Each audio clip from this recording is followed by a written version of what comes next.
Hey there, it's Salamina here. We're back for episode 34. You can call me Joe. And this here is Sylvie. She's a cutie. We should reach the end of Joshua today.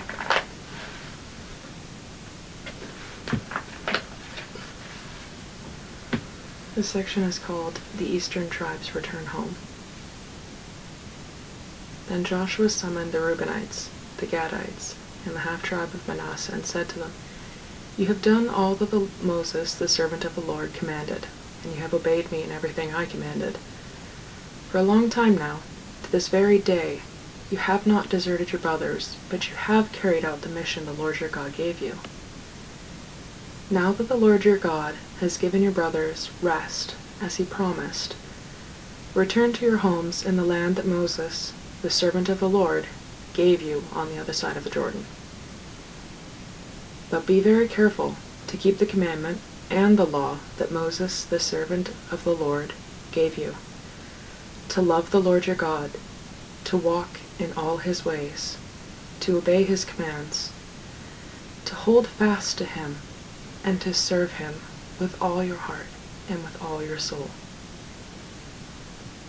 Then Joshua blessed them and sent them away, and they went to their homes. To the half-tribe of Manasseh Moses had given land in Bashan, and to the other half of the tribe Joshua had given land. To the other half of the tribe Joshua gave land on the west side of the Jordan with their brothers. When Joshua sent them home, he blessed them, saying, "Return to your homes with your great wealth, with large herds of livestock, with silver, gold, bronze, and iron, and a great quantity of clothing, and divide with your brothers the plunder from your enemies."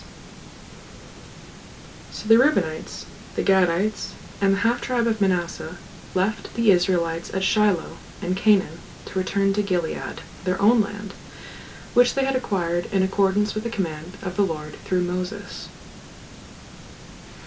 When they came to Geliloth, near Jordan, in the land of Canaan, the Reubenites, the Gadites, and the half-tribe of Manasseh built an imposing altar there by the Jordan.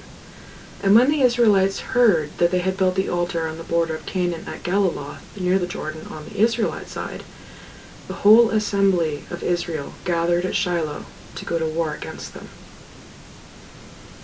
So the Israelites sent Phinehas, son of Eleazar, the priest, to the land of Gilead, to Reuben, Gad, and the half-tribe of Manasseh.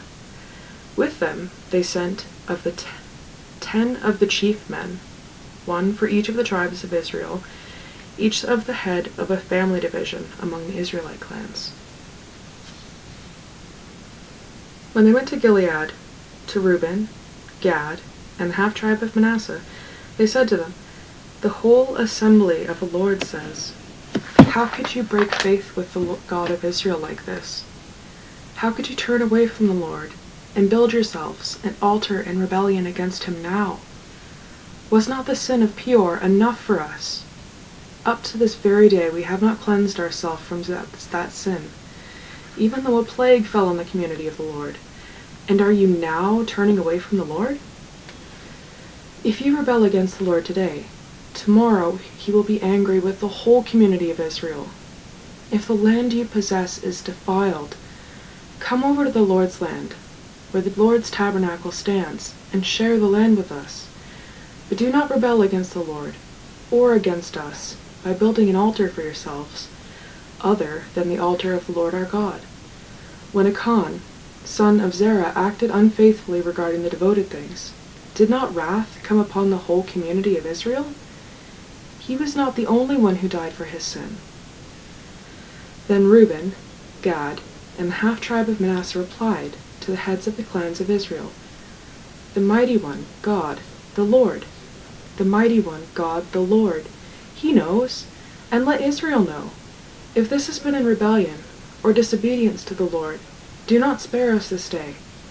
If we have built our own altar to turn away from the Lord, and to offer burnt offerings and grain offerings, or to sacrifice fellowship offerings on it, may the Lord himself call us to account.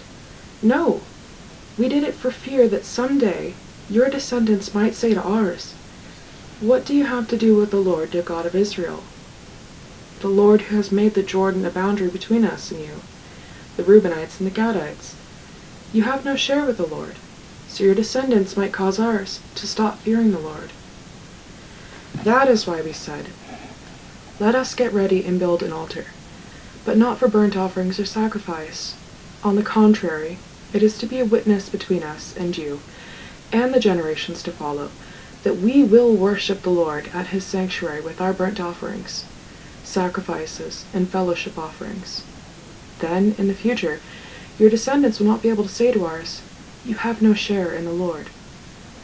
And we said, "If they ever say this to us, or to our descendants, we will answer, 'Look at the replica of the Lord's altar, which our fathers built, not for burnt offerings and sacrifices, but as a witness between us and you. Far be it from us to rebel against the Lord and turn away from him today by building an altar for burnt offerings, grain offerings, and sacrifices, other than the altar of the Lord our God that stands before his tabernacle."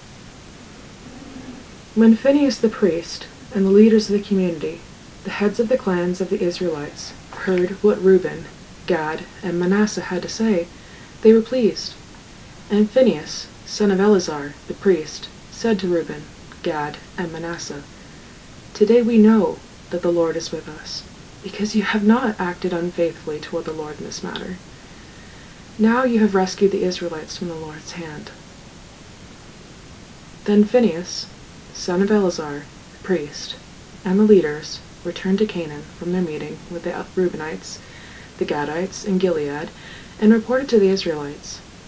They were glad to hear the report and praised God, and they talked no more about going to war against them to devastate the country where the Reubenites and the Gadites lived. And the Reubenites and the Gadites gave the altar this name, "A witness between us and the Lord, that the Lord is God." After a long time had passed, and the Lord had given Israel rest from all their enemies around them, Joshua, by then, was old and well advanced in years, summoned all of Israel, their elders, leaders, judges, and officials, and said to them, "I am old and well advanced in years. You yourselves have seen everything the Lord your God has done to all these nations for your sake. It was the Lord your God who fought for you. Remember that I have allotted as an inheritance for your tribes all the land of the nations that remain, the nations I conquered, between the Jordan and the Great Sea in the west. The Lord your God himself will drive them out of your way. He will push them out before you, and you will take possession of their land, as the Lord your God promised you. Be very strong. Be careful to obey all that is written in the book of the law of Moses, without turning aside to the right or to the left. Do not associate with these nations that remain among you. Do not invoke the names of their gods or swear by them. You must not serve them or bow down to them, but you are to hold fast to the Lord your God as you have until now. The Lord has driven out before you great and powerful nations. To this day no one has been able to withstand you. One of you routs 1,000, because the Lord your God fights for you, just as he promised. So be very careful to love the Lord your God. But if you turn away and ally yourselves with the survivors of these nations that remain among you, and if you intermarry with them and associate with them, then you may be sure that the Lord your God will no longer drive out these nations before you. Instead, they will become snares and traps to you, whips on your backs and thorns in your eyes, until you perish from this good land, which the Lord your God has given you. Now I'm about to go the way of all the earth.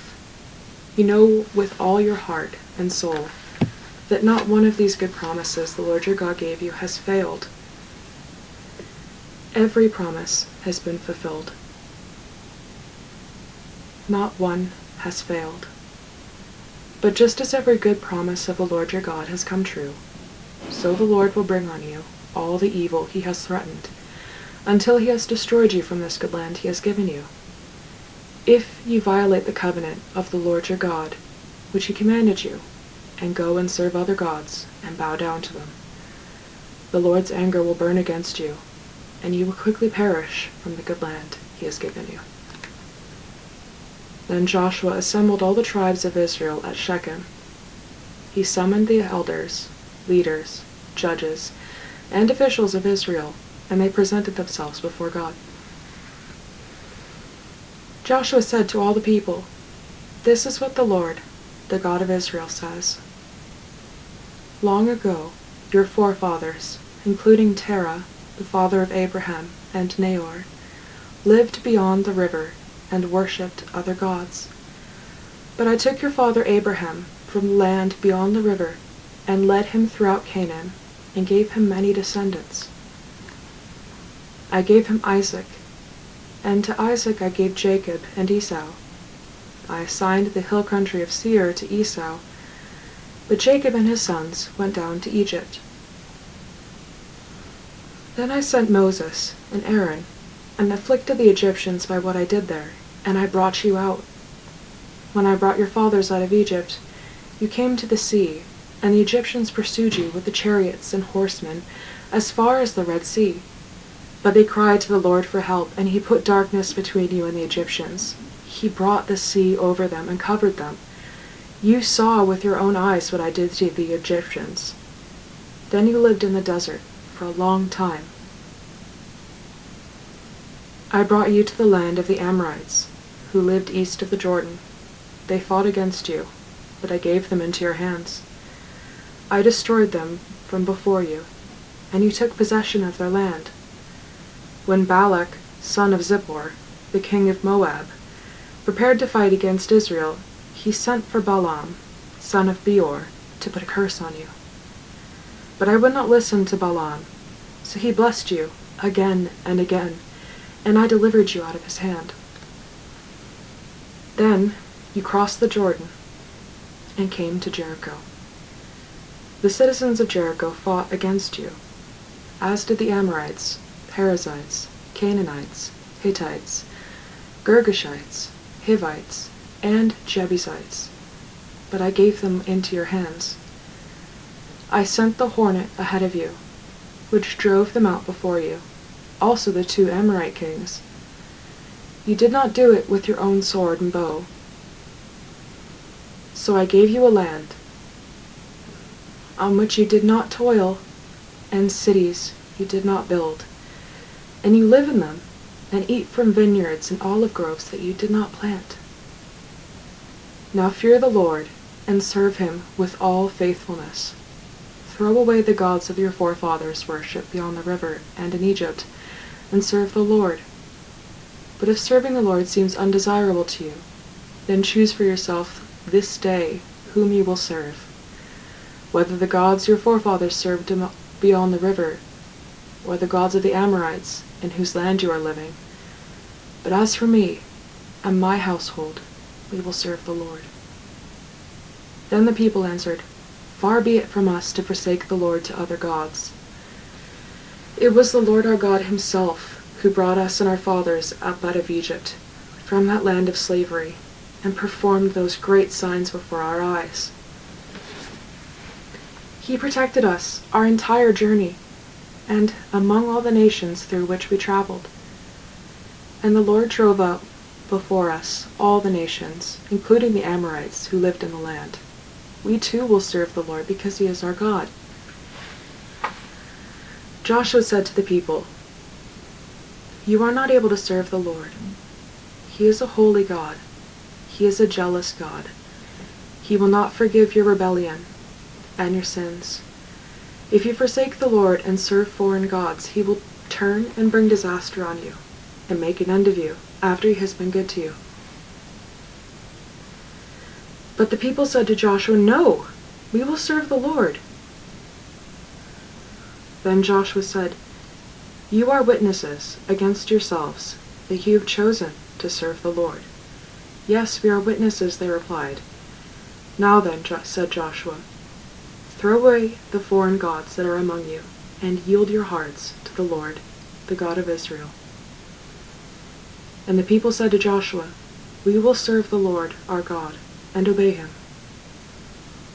On that day, Joshua made a covenant for the people, and there at Shechem he drew up for them decrees and laws. And Joshua recorded these things in the book of the law of God. Then he took a large stone, and set it up there under the oak, near the holy place of the Lord. See, he said to all the people, this stone will be a witness against us. It has heard all the words the Lord has said to us. It will be a witness against you, if you are untrue to your God. Then Joshua sent the people away, each to his own inheritance. After these things, Joshua, son of Nun, the servant of the Lord, died at the age of 110, and they buried him in the land of his inheritance, at Timnath, Serah, in the hill country of Ephraim, north of Mount Gash. Israel served the Lord throughout the lifetime of Joshua, and of the elders who outlived him, and who had experienced everything the Lord had done for Israel. And Joseph's bones, which the Israelites had brought up from Egypt, were buried at Shechem, in the tract of land that Jacob bought for 100 pieces of silver from the sons of Hamor, the father of Shechem. This became the inheritance of Joseph's descendants. And Eleazar, son of Aaron, died, and was buried at Gibeah, which had been allotted to his son Phinehas, in the hill country of Ephraim.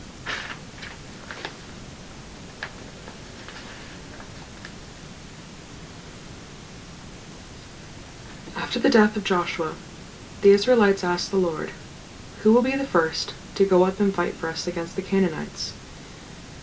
The Lord answered, Judah is to go. I have given the land into their hands. Then the men of Judah said to the Simeonites, their brothers, come up with us into the territory allotted to us, to fight against the Canaanites. We in turn will go with you into yours. So the Simeonites went with them. When Judah attacked, the Lord gave the Canaanites and the Perizzites into their hands, and they struck down 10,000 men at Bezek. It was there that they found Adonai Bezek and fought against them, putting to rout the Canaanites and the Perizzites. Adonai Bezek fled, but they chased him and caught him and cut off his thumbs and big toes. Then Adonai Bezek said, 70 kings with their thumbs and big toes cut off have picked up scraps under my table. Now God has paid me back for what I did to them. They brought him to Jerusalem, and he died there. The men of Judah attacked Jerusalem also and took it. They put the city to the sword and set it on fire.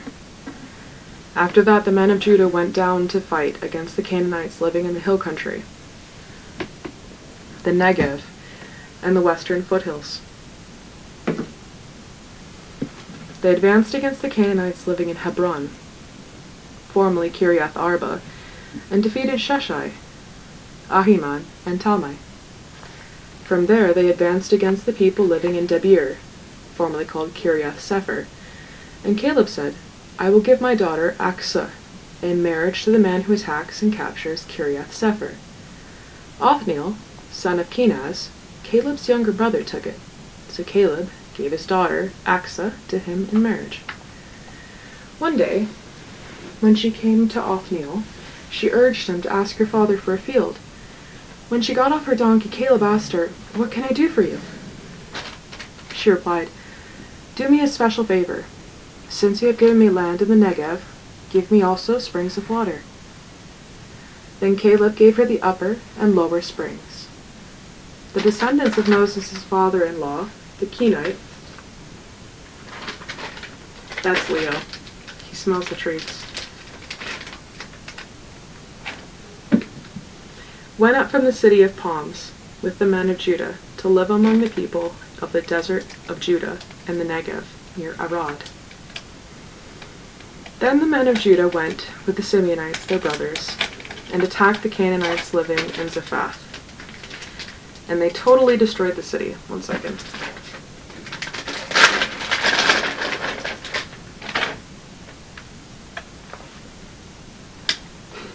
They're going to keep bugging me until I gave them one. Therefore it was called Hormah. The men of Judah also took Gaza, Ashkelon, and Ekron, each city with its territory. The Lord was with the men of Judah. They took possession of the hill country, but they were unable to drive the people from the plains, because they had iron chariots. As Moses had promised, Hebron was given to Caleb, who drove from it the 3 sons of Anak. The Benjamites, however, failed to dislodge the Jebusites, who were living in Jerusalem. To this day, the Jebusites live there with the Benjamites. Now the house of Joseph attacked Bethel, and the Lord was with them. When they sent men to spy out Bethel, formerly called Luz, the spies saw a man coming out of the city and said to him, "Show us how to get into the city, and we will see that you are treated well." So he showed them, and they put the city to the sword, but spared the man and his whole family. He then went to the land of the Hittites, where he built a city and called it Luz, which is its name to this day. But Manasseh did not drive out the people of Beth-shan, or Tanakh, or Dor, or Ibleam, or Megiddo, or their surrounding settlements, for the Canaanites were determined to live in that land. When Israel became strong, they pressed the Canaanites into forced labor, but never drove them out completely. Nor did Ephraim drive out the Canaanites living in Gezer, but the Canaanites continued to live there among them. Neither did Zebulun drive out the Canaanites living in Kitron or Nahalol, which remained among them, but they did subject them to forced labor. Nor did Asher drive out those living in Akko, or Sidon, or Alab, or Aksib, or Helba, or Aphek, or Rehob. Because of this, the people of Asher lived among the Canaanite inhabitants of this land. Neither did Naphtali drive out those living in Beth-Shemesh, or Beth-Anath, but the Naphtalites, too, lived among the Canaanite inhabitants of the land, and those living in Beth-Shemesh and Beth-Anath became forced laborers for them. The Amorites confined the Danites to the hill country, not allowing them to come down into the plain. And the Amorites were determined also to hold out in the Mount Heres, Aijalon, and Shalbim. But when the power of the house of Joseph increased, they too were pressed into forced labor.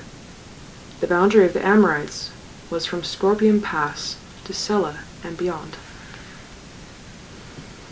The angel of the Lord went up from Gilgal to Bochim and said, "I brought you up out of Egypt, and led you into the land I swore to give your forefathers. I said, I will never break my covenant with you, and you shall not make a covenant with the people of this land, but you shall break down their altars. Yet you have disobeyed me. Why have you done this? Now therefore I tell you that I will not drive them out before you. They will be thorns in your sides, and their gods will be a snare to you." When the angel of the Lord had spoken these things to all the Israelites, the people wept aloud, and they called that place Bochim. There they offered sacrifices to the Lord. After Joshua had dismissed the Israelites, they went to take possession of the land, each to his own inheritance. The people served the Lord throughout the lifetime of Joshua, and of the elders who outlived him, and who had seen all the great things the Lord had done for Israel. Joshua, son of Nun, the servant of the Lord, died at the age of 110, and they buried him in the land of his inheritance, at Timnath-Heres, in the hill country of Ephraim, north of Mount Gash. After that whole generation had been gathered to their fathers, another generation grew up, who knew neither the Lord nor what he had done for Israel. Then the Israelites did evil in the eyes of the Lord and served the Baals. They forsook the Lord, the God of their fathers, who had brought them out of Egypt. They followed and worshipped various gods of the peoples around them. They provoked the Lord to anger because they forsook him and served Baal and the Ashtoreths. In his anger against Israel, the Lord handed them over to raiders who plundered them. he sold them to their enemies all around, whom were no longer able to resist. Whenever Israel went out to fight, the hand of the Lord was against them to defeat them, just as he had sworn to them. They were in great distress. Then the Lord raised up judges, who saved them out of the hands of the raiders. Yet they would not listen to their judges, but prostituted themselves to other gods and worshipped them. Unlike their fathers, they turned quickly from the ways in which their fathers had walked, the ways of obedience to the Lord's commands. Whenever the Lord raised up a judge for them, he was with the judge, and saved them out of the hands of their enemies as long as the judge lived. For the Lord had compassion on them, as they groaned under those who oppressed and afflicted them. But when the judge died, the people returned to their ways, even more corrupt than those of their fathers, following other gods and serving and worshipping them. They refused to give up their evil practices and stubborn ways. Therefore the Lord was very angry with Israel and said, "Because this nation has violated the covenant that I laid down to their forefathers and has not listened to me, I will no longer drive up before them any of the nations Joshua left when he died. I will use them to test Israel and see whether they will keep the way of the Lord and walk in it, as their forefathers did." The Lord had allowed those nations to remain. He did not drive them out at once by giving them into the hands of Joshua. These are the nations the Lord had left to test all those Israelites who had not experienced any of the wars in Canaan. He did this only to teach warfare to the descendants of the Israelites, who had not had previous battle experience. The 5 rulers of the Philistines, all the Canaanites, the Sidonians, and the Hivites living in the Lebanon mountains from Mount Baal Hermon to Lebo Hamath. They were left to test the Israelites to see whether they could obey the Lord's commands, which he had given to their forefathers through Moses. The Israelites lived among the Canaanites, Hittites, Amorites, Perizzites, Hivites, and Jebusites. They took their daughters in marriage, and gave their own daughters to their sons, and served their gods. The Israelites did evil in the eyes of the Lord. They forgot the Lord their God, and served the Baals and the Asherahs. The anger of the Lord burned against Israel, so that he sold them into the hands of Cushan Rishathaim, king of Aram Naharaim, to whom the Israelites were subject for 8 years. But when they cried out to the Lord, he raised them up for a deliverer, Othniel, son of Kenaz, Caleb's younger brother, who saved them. The Spirit of the Lord came upon him, so that he became Israel's judge, and went to war. The Lord gave Cushan Rishathaim, king of Aram, into the hands of Othniel, who overpowered him. So the land had peace for 40 years, until Othniel, son of Kenaz, died. Once again, the Israelites did evil in the eyes of the Lord. Because they did this evil, the Lord gave Eglon, king of Moab, power over Israel. Getting the Ammonites and Amalekites to join him, Eglon came and attacked Israel, and they took possession of the city of palms. The Israelites were subject to Eglon, king of Moab, for 18 years. Again the Israelites cried out to the Lord, and he gave them a deliverer, Ehud, a left-handed man, the son of Gera, the Benjamite. The Israelites sent him with tribute to Eglon, king of Moab. Now Ehud had made a double-edged sword about 1.5 feet long, which he strapped to his right thigh under his clothing. He presented the tribute to Eglon, king of Moab, who was a very fat man. After Ehud had presented the tribute, he sent on their way the men who had carried it. At the idols near Gilgal, he himself turned back and said, "I have a secret message for you, O king." The king said, "Quiet!" and all his attendants left him. Ehud then approached him while he was sitting alone in the upper room of his summer palace and said, "I have a message for you from God." As the king rose from his seat, Ehud reached with his left hand, drew the sword from his right thigh, and plunged it into the king's belly. Even the handle sank in after the blade, which came out his back. Ehud did not pull the sword out, and the fat closed in over it. Then Ehud went out to the porch. He shut the doors of the upper room behind him and locked them. After he had gone, the servants came and found the doors of the upper room locked. They said, "He must be relieving himself in the inner room of the house." They waited to the point of embarrassment, but when he did not open the doors of the room, they took a key and unlocked them. There they saw their lord fallen to the floor, dead. While they waited, Ehud got away. He passed by their idols and escaped to Seirah. When he arrived there, he blew a trumpet in the hill country of Ephraim, and the Israelites went down with him from the hills, with him leading them. "Follow me," he ordered, "for the Lord has given Moab, your enemy, into your hands." So they followed him down, and taking possession of the fords of the Jordan that led to Moab, they allowed no one to cross over. At that time, they struck down about 10,000 Moabites, all vigorous and strong. Not a man escaped. That day, Moab was made subject to Israel, and the land had peace for 80 years. After Ehud came Shamgar, son of Anath, who struck down 600 Philistines with an ox goad. He too saved Israel. After Ehud died, the Israelites once again did evil in the eyes of the Lord. So the Lord sold them into the hands of Jabin, a king of Canaan, who reigned in Hazor. The commander of his army was Sisera, who lived in Harosheth Hagoyim. Because he had 900 iron chariots and had cruelly oppressed the Israelites for 20 years, they cried to the Lord for help. Deborah, a prophetess, the wife of Lapidoth, was leading Israel at that time. She held court under the palm of Deborah, between Ramah and Bethel in the hill country of Ephraim, and the Israelites came to her to have their disputes decided.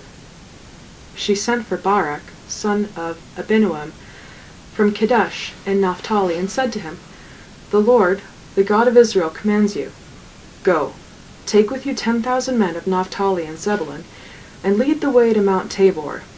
I will lure Sisera, the commander of Jabin's army, with his chariots and his troops to the Kishon River, and give him into your hands." Barak said to her, "If you go with me, I will go. But if you don't go with me, I won't go." "Very well," Deborah said, "I will go with you. But because of the way you are going about this, the honor will not be yours, for the Lord will hand Sisera over to a woman." So Deborah went with Barak to Kadesh, where he summoned Zebulun and Naphtali. 10,000 men followed him, and Deborah also went with him. Now Heber, the Kenite, had left the other Kenites, the descendants of Hobab, Moses' brother-in-law, and pitched his tent by the great tree in Zananim, near Kadesh. When they told Sisera that Barak, son of Abinoam, had gone up to Mount Tabor, Sisera gathered together his 900 iron chariots and all the men with him from Harosheth Hagoyim to the Kishon River. Then Deborah said to Barak, "Go! This is the day the Lord has given Sisera into your hands. Has not the Lord gone ahead of you?" So Barak went down Mount Tabor, followed by 10,000 men. At Barak's advance, the Lord routed Sisera and all his chariots and the army by the sword, and Sisera abandoned his chariot and fled on foot. But Barak pursued the chariots and army as far as Harosheth Hagoyim. All the troops of Sisera fell by the sword. Not a man was left. Sisera, however, fled on foot to the tent of Jael, the wife of Heber the Kenite, because there were friendly relations between Jabin the king of Hazor and the clan of Heber the Kenite. Jael went to meet Sisera and said to him, "Come, my lord, come right in. Don't be afraid." So he entered her tent, and she put a covering over him. "I'm thirsty," he said. "Please give me some water." She opened a skin of milk, gave him a drink, and covered him up. "Stand in the doorway of the tent," he said. "If anyone comes by and asks you, 'Is anyone here?' say no. But Jael, Heber's wife, picked up a tent peg and a hammer and went quietly to him while he lay fast asleep, exhausted. She drove the peg through his temple into the ground, and he died. Barak came by in pursuit of Sisera, and Jael went out to meet him. "Come," she said, "I will show you the man you're looking for." So he went in with her, and there lay Sisera, with a tent peg through his temple, dead. On that day, God subdued Jabin, Canaanite king, before the Israelites, and the hand of the Israelites grew stronger and stronger against Jabin, the Canaanite king, until they destroyed him. On that day, Deborah and Barak, son of Abinoam, sang this song. When the princes in Israel take the lead, when the people willingly offer themselves, praise the Lord. Hear this, you kings. Listen, you rulers. I will sing to the Lord, I will sing. I will make music to the Lord, the God of Israel. O Lord, when you went out from Seir, when you marched from the land of Edom, the earth shook, the heavens poured, the clouds poured down water, the mountains quaked before the Lord, the one of Sinai, before the Lord, the God of Israel. In the days of Shamgar, son of Anath, and the days of Jael, the roads were abandoned. Travelers took to winding roads. Village life in Israel ceased until I, Deborah, arose a mother in Israel. When they chose new gods, war came to the city gates, and not a shield or spear was seen among 40,000 in Israel. My heart is with Israel's princes, with the willing volunteers among the people. Praise the Lord. You who ride on white donkeys, sitting on your saddle blankets, and you who walk along the road, consider the voice of the singers at the watering places. They recite the righteous acts of the Lord, the righteous acts of his warriors in Israel. Then the people of the Lord went down to the city gates. Wake up, Deborah. Wake up, break out in song. Arise, O Barak. Take captive your captives, O son of Abinoam. Then the men who were left came down to the nobles, the people of the Lord, came to me with a mighty. Some came from Ephraim, whose roots were in Amalek. Benjamin was with the people who followed you. From Machir, captains came down. From Zebulun, those who bear a commander's staff. The princes of Issachar were with Deborah. Yes, Issachar was with Barak, rushing after him into the valley. In the districts of Reuben there was much searching of heart.